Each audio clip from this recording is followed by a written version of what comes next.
د بخونکي او مهربان خدای په نوم ګرانو مینوالو زه یم ستاسو ورور ستاسو کوربه حبیب الله همدرد او تاسو ګورئ د خپلې خوښې چینل سما پښتو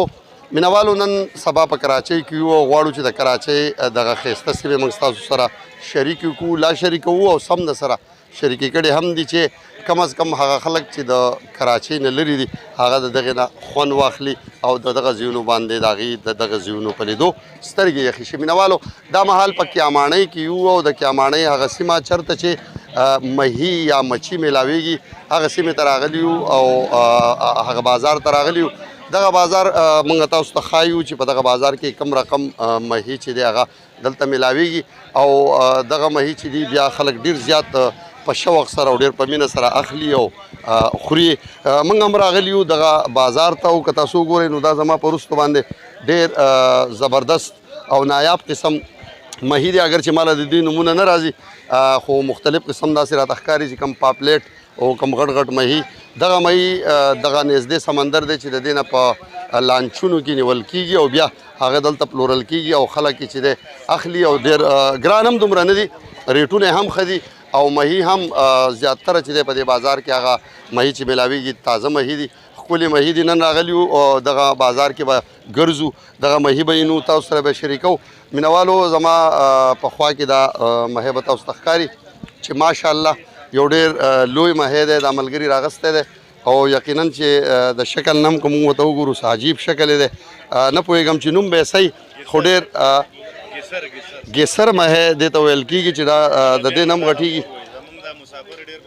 د دغه ملګري نه به هم تپوس کوو نو راځئ مینوالو اول ځو دغه مهو والا خواله ځو او د ده نه تپوس کوو چې دی په دې حوالې سره څه وایي جي السلام علیکم وعلیکم السلام ورور څنګه الله خیر دی خیریت دی طبیعتونه ښه دي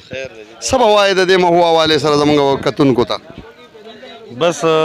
میانو په باره کې خو زموږ دلته موږ میانو خریداري کوو پوه شوې د منوړه کې بابا بیټ نه لانچونه زموږ خپل لکه تړلی شوي کوم لانچونه چې د هغو نه موږ میان اخلو که نه زیاتره موږ که پیشرۍ ته ځو نو موږ سهار ګوجې مارکیټ ته نه ځو ډورۍ مارکیټ ته ځو هیلې مارکیټ چې هیلې مارکیټ ورته وایي کم چې په 3 بجې لګي هغه کې 24 غنټه چې کوم مهی هغه راځي هغه موږ راوړو پوره مارکیټ کې الحمدلله چې د هر چا سره تازه مچ کوشش دی چې ښه ویرایټي او تازه مهی پروت وي دلته لږ راته ووایي چې یاره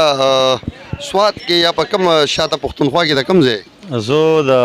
شموزو ګړی یم جی شموزو ګړی جی شموزو مونږ خو کله چې حالات خراب شو زما خپل پیدایش دلته د خو 94 کې تقریبا مونږ کلي ته واپس کډه وړې وه او 85 زما پیدایش دی 94 کې مونږ واپس کډه وړې وه کله چې حالات خراب شو 2008 اخره کې چې کله جیټ بمباریانې شروع کړې د 9 د قریب نو بیا موږ په کډه واپس خپل کورونه ته راغلل زموږ زاړه کور نه دی هلته نو څه ګڼئ دا کاروبار څنګه دی څه خوند کوي که څنګه بس مونږ په وړوکوالي سن کې به دغه جالونه ویشتل د مهو سره جاله اخوا دېخوا هلته به ما کلیوالو د کریډې وایي هغه به یې نیولې شوق و هغه شوق راویستو دلته بیپاریان کړو تقریبا 8-9 کاله وشو دې بیپار کې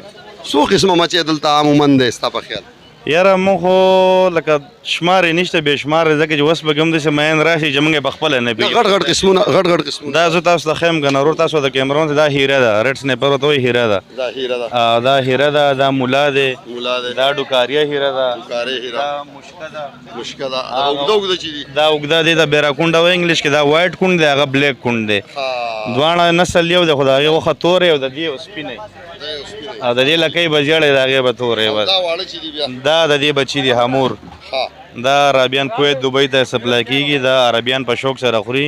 او زموږ دا مسافر دا چې نور هېڅ نه پېژني مې که نه حمور ورته ووایي د هغوی پېژني بلکل دا د دې بچي دي هیرې دي دا کوم چې په پښتونخوا کې مچۍ دي یا مهي دي یا مچۍ دي هغه پاپلیټ چې ورته وایي شګۍ چې ورته وایي او هغه څیزونه دلته یي که څنګه هغه دلته نشته هلته هغه میان دلته دي کوم چې نه جي دلته نشته ټراوټ د یخو اوبو می دی او د هغه ځای میان دلته هغه میان دي کوم چې فارمي دي ګلفام شو ماشیر شو او رو شو سلور شو نور داسې زیات قسمونه دي هغه د فام دي ولې چې دلته اندروني سند کې هم خوږو اوبو نیرونه دا دي که نه تالابونه شته نو هغه زیاتتر دلته هم څنګه چې لاهور ملتان دغه کې فارمونه دي دلته هم دغسې زیات تعداد دې ځای نه مچۍ خو سپلای کېږي هم پښتونخوا ته پېښور وغیره ته که څنګه جی ما بس وخت کې ما په فضاګټ بایپاس باندې ما هوټل ویسته او مینوال هوټل او د دې نه به ما دا کونډ به ما لیږو او سنګاړه مشکه دا مین به ما لیږل یاره جی ما به خرچه مرچه ډېره کړې وه ابتدا څه که نه ډېر دغه میاشت مې وچلو مرګره مې ټیک نه پوه شو هغه بېکاره انسان و پیسې مې سیره لا خوا دې خوا نو بیا ما کار یې پرېښودو اورې ډېره مننه اخري پوښتنه به کومه ټایم هم زموږ سره په ختمېدو دی کله راته ووایي چې دا جینګه چې ده یا جینګي مچھلي چې ده دا څه شی دی او دا خلک څنګه دلته په شوق علي قیمت وغیره څنګه زمونږ د کلي پښتانه چې دا خو د کرکه کوي که نه هغه یې نه خوري څوک وایي حرام څوک دا خو حرام نه دي او لکه زمونږ د دې ځای علما چې دي مفتیان هغه هم راځي موږ نه جینګه اخلي خوري او باقي مکرو خلک مکرو قرآن کې ذکر شته نه زما په خیال مونږ خو بې دومره نه یو پوه خو لکه خلک وایي حرام حلال ذکر جینګي هم دوه درې قسمه دي که څنګه دا خو ډېر قسمونه دي جي دوه درې نه دي ډېر دي او جي دې کې لابسټر نه راوالي لابسټر نه ټایګر دي جیره دي کلري دي پټاس دي دې کې بیا لکه قسمونه پکې شته ډېره مهرباني موږ سره د خبرو کولو او موږ د وخت راکولو ډېره مهرباني ګرانو مینوالو څنګه چې تاسو وکتل چې د کیاماڼۍ دغه مهي یا مچۍ موږ تاسو ته وښودل بیا د دغه ملګري خبرې تاسو هم واورئ د دې په ان دلته بېشماره مهي چې دی هغه راوړی کېږي او بیا سره دلته د خرڅېدو سره پښتونخوا او نورو سیمو ته هم سپلای کېږي هم د دې سره د پروګرام وخت خپل سر ته رسي کیمرامین شهزاد آفتاب سره خپل کوربه حبیب الله هم درته ورکوي اجازت چېرته چې ښاد اوسئ آباد اوسئ بریالي اوسئ د لوی الله په امان